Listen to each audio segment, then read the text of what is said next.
selamat datang di channel Rani Math Studio. Nah, kali ini Bu Rani akan mengajarkan pelajaran kelas 11 IPA Peminatan, yaitu persamaan trigonometri. Nah, tapi sebelum ke persamaan trigonometri, ada prasyarat yang harus kalian tahu dan harus kalian pahami, yaitu apa? Yuk kita belajar nilai trigonometri sudut istimewa. Nah, apa sih itu? Nah, kalian tahu bahwa sudut istimewa di kuadran 1 itu adalah 0, 30, 45, 60, dan 90. Nah, kalian harus ingat nilai-nilainya seperti apa? Yuk kita simak. Lihat tabel berikut.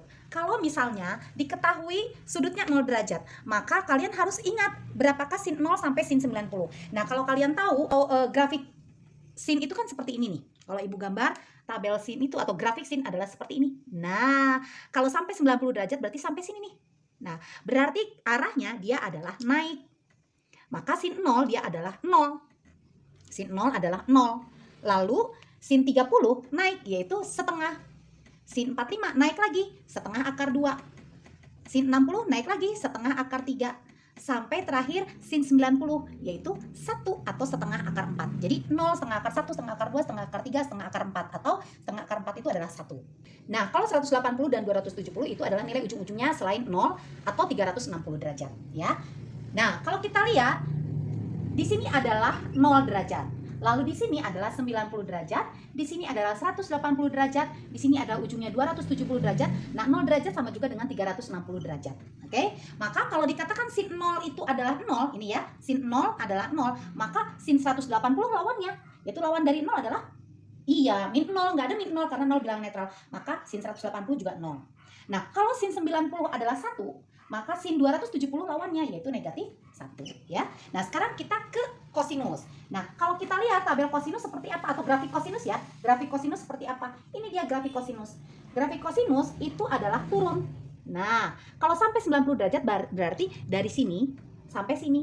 Nah, cos 0 itu adalah paling atas yaitu 1 atau bisa saja mundur dari sinus ya. Jadi cos 0 itu adalah 1, cos 30 adalah setengah akar 3, cos 45 sama setengah akar 2, lalu cos 60 adalah setengah, dan cos 90 adalah 0.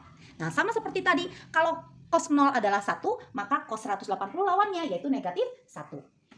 Kalau cos 90 adalah 0, maka cos 270 juga 0. Nah, bagaimana dengan tangen? Nah, tangen itu tangen atau ada yang menyebut tangen sama aja ya. Tangen itu sama saja yaitu rumusnya adalah sin alfa per cos alfa. Jadi kalau ditanya tangen 0 berarti sin 0 dibagi cos 0. Jadi ini tinggal kita bagi. Tangen 0 berarti 0 dibagi 1 yaitu 0. Tangen 30 berarti setengah dibagi setengah akar 3. Kita cek ya. Setengah dibagi setengah akar 3. Ini kita sama-sama bagi setengah. Maka diperoleh adalah 1 per akar 3. Dirasionalkan kali akar 3 per akar 3. Maka ini adalah 1 per akar 3 kali akar 3 adalah 3 kali akar 3. Maka tangen 30 adalah 1/3 akar 3. Nah, tangen 45 tinggal sin 45 dibagi cos 45. Jadi setengah akar 2 dibagi setengah akar 2 adalah 1. Tangen 60 adalah sin 60 dibagi cos 60. Jadi setengah akar 3 dibagi setengah adalah akar 3. Oke. Nah, tangen 90 adalah sin 90 dibagi cos 90 yaitu 1 bagi 0 adalah tidak terdefinisi. Nah, sama kalau 180 lawannya adalah 0. Jadi kalau tangen 0 adalah 0, tangen 180 juga lawannya yaitu 0. Nah, kalau tangen 90 adalah tak hingga maka atau tidak terdefinisi, maka tangen 270 juga tidak terdefinisi. Oke? Nah, sekarang kita mau masuk ke kuadran 2, 3 dan 4. Seperti apa? Yuk, Ibu akan ajarkan cara cepatnya. Di kuadran 1, kita lihat bahwa di sini adalah semuanya bernilai positif.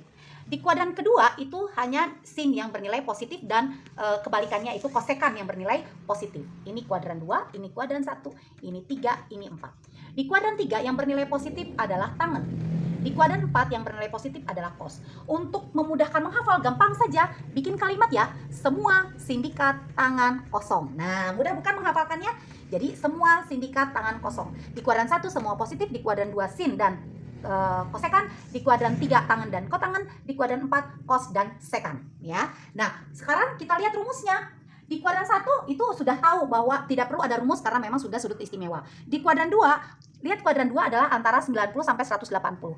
Nah, berarti karena 180-nya ke atas, maka rumusnya adalah 180 dikurang alfa. Nah, di kuadran ke-3, karena 180-nya ke bawah, berarti 180 ditambah alfa. Di kuadran keempat rumusnya adalah karena dia 360-nya ke bawah, berarti mundur ya, maka rumusnya adalah 360 kurang alfa. Nah, atau 0 kurang alfa atau min alfa sama saja. Yuk, kita langsung masuk ke contoh soal. Nah, untuk menghitung berapakah nilai sudut istimewa di kuadran 2, 3, dan 4, kalian tinggal ingat rumus cepatnya yaitu KTR. K itu apa sih? K itu kuadran, T itu tanda, R itu rumus. Nah, kuadran, tanda, rumus. Seperti ini contohnya. Sin 120. 120 itu ada di kuadran keberapa? Iya, betul. 120 ada di kuadran kedua, yaitu antara 90 sampai 180. Di sini ada 120. Maka karena sinus tandanya adalah iya, positif ya. Karena sinus di kuadran kedua positif, maka kuadran 2 tandanya positif, tinggal masukkan rumusnya. Rumusnya adalah 180 min alfa karena di kuadran kedua. 180 dikurangi berapa biar 120? Iya, 60. Maka ini sama juga dengan positif sin 60. Ya, sin 60 itu berapa sih? Kita lihat sin 60. Oh, setengah akar 3. Maka sin 120 sama juga dengan sin 60, yaitu setengah akar 3. Nah, sekarang kita lihat yang contoh kedua. Cos 135. 135 ada di kuadran berapa? Oh, ada di kuadran 2, yaitu antara 90 sampai 180. Disitulah 135. Nah, tandanya apa cos itu? Oh, karena di kuadran kedua yang hanya positif hanya sin, maka cos dan tangen adalah negatif. Maka cos 135 adalah negatif. Cos, ininya sama ya. Nah, tinggal rumus. Rumusnya 180 dikurang berapa biar 135? Oh, berarti 45. Oke, jadi minus cos 45 kita tahu adalah setengah akar 2. Nah, kalau sudah berarti pasti lancar. Sekarang tangan 150. 150 ada di kuadran keberapa? Iya, di kuadran kedua. Tandanya apa? Tangan negatif ya. Ingat ya, yang positif hanya sin di kuadran kedua. Tandanya negatif. Negatif tangan berapa? Langsung ke rumus. 180 kurang berapa biar jadi 150? Oh, 30. Maka minus tangan 30 kita tahu adalah sepertiga akar 3. Oke. Nah, kita masuk ke contoh kuadran ketiga. Sin 210. Kita lihat 210 ada di kuadran keberapa? Oh, 210 ada di kuadran ketiga karena 210 ada di antara 180 sampai 270. Maka karena yang ditanya sin, tandanya adalah iya negatif karena ya di kuadran ketiga yang positif hanya tangan, ingat ya. Di kuadran ketiga yang positif hanya tangan. Maka kalau ini di kuadran ketiganya sin, maka ini adalah negatif. Negatif sin. Tinggal rumus. Rumus di kuadran ketiga adalah 180 tambah alfa. Artinya 180 tambah berapa biar 210? Oh iya, 30. Maka ini adalah negatif. Sin 30 kita tahu adalah setengah. Oke? Sekarang tangan 225. Nah, 225 ada di kuadran ketiga. Ingat tangan ya. Tangan 225. 225 ada di kuadran ketiga. Karena 225 ada di antara 180 sampai 270. Nah, tangan tandanya positif. Oke, positif ya. Positif tangan. Nah, 225 itu kita lihat rumusnya. 180 tambah berapa biar jadi 225? Oh, 45. Oke, 180 tambah 45 biar jadi 225. Nah, tangan 45 berapa? Kita lihat tangan 45, yaitu 1. Maka positif 1. Sekarang cos 240. 240 ada di kuadran ketiga. Ya, karena 240 ada di antara 180 sampai 270. Nah, kosinus di kuadran ketiga adalah negatif. Tinggal kita lihat rumusnya. Rumusnya adalah 180 ditambah berapa biar hasilnya 240? Oh, 60. Maka negatif cos 60 kita tahu adalah setengah. Maka negatif setengah. Begitu. Mudah bukan? Nah, sekarang kita masuk ke kuadran keempat. Dan yang lebih dari 360. Seperti apa? Yuk kita simak. Selanjutnya, sin 315. Kita tahu sin 315 ada di kuadran keempat. Karena 315 ada di antara 270 sampai 360. Nah, sin di kuadran keempat adalah negatif. Karena kuadran keempat hanya kosinus yang positif. Maka ini adalah negatif sin. Kita lihat rumusnya. 360 kurang berapa biar 315? Oh, berarti 360 biar 315 adalah dikurangi 45. Oke, berarti negatif sin 45 kita harus lancar, yaitu setengah akar 2. Oke. Cos 330. 330 ada di kuadran keempat karena antara 270 sampai 360. Cos di kuadran keempat adalah positif, maka ini adalah positif kosinus. Tinggal ke rumus. 360 kurang berapa biar jadi 330? Iya, 30. Maka cos 30 adalah setengah akar 3. Oke, tangan 300. 300 ada di kuadran keempat karena ada di antara 270 sampai 360. Tangan di kuadran keempat adalah negatif. Maka ini negatif tangan, lihat rumusnya. 360 dikurangi berapa biar jadi 300? Oh, berarti dikurangi 60. Maka hasilnya minus tangan 60, yaitu adalah akar 3. Nah, bagaimana kalau yang lebih dari 360 derajat? Kita lihat, misalnya sin 930 adalah 360. Maka kalau dua lingkaran berapa? Iya, 2 kali 360, 720. Coba kita kurangi. 930 kurang 720. Itu hasilnya? Iya, 210. Oh, ternyata 210 kurang dari 360. Maka ini sama juga dengan sin 210. Nah, kita lihat 210 ada di kuadran keberapa? Iya, di kuadran 3. Lihat, 210 ada di kuadran 3 karena 210 antara 180 sampai 270. Sinus 210 berarti tandanya adalah negatif karena kuadran 3 yang positif tangan.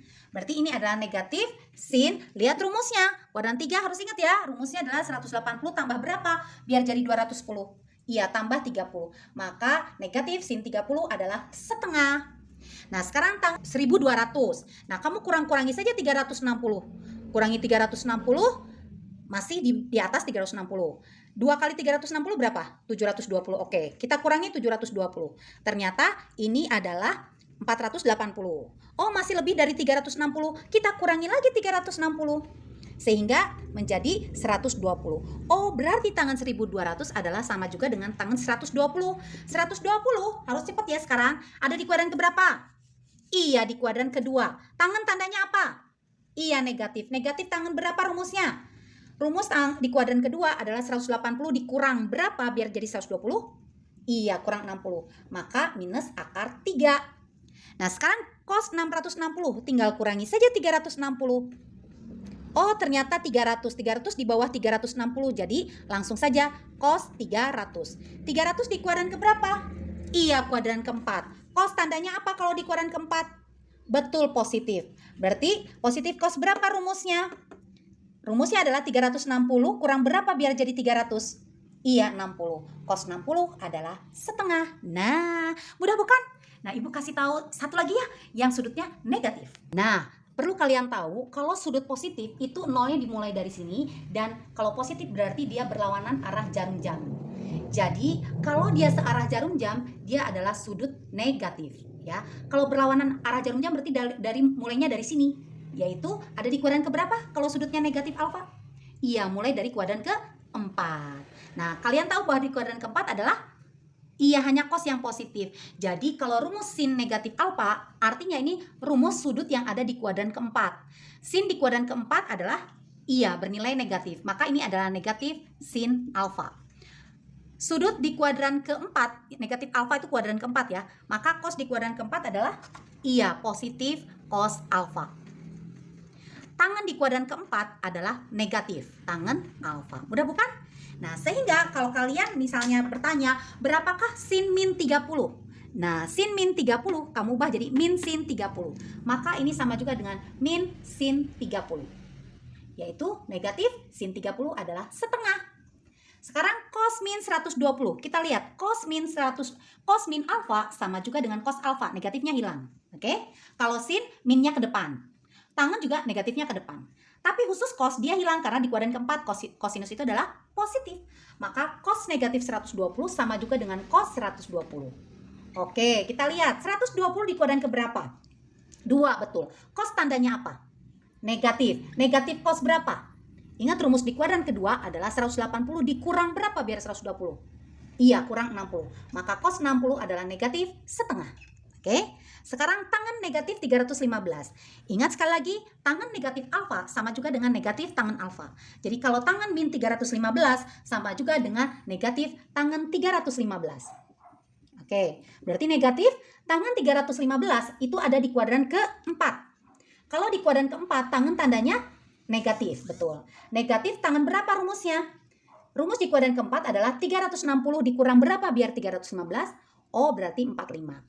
Oke, berarti negatif kali negatif adalah positif. Maka ini adalah positif tangan 45. Tangan 45 kita tahu adalah 1. Maka tangan negatif 315 itu adalah bernilai 1. Oke? Begitu saja penjelasan Ibu tentang nilai trigonometri atau nilai sudut istimewa di kuadran 1, 2, 3, 4 dan yang lebih dari 360 dan sudut yang negatif. Sampai jumpa.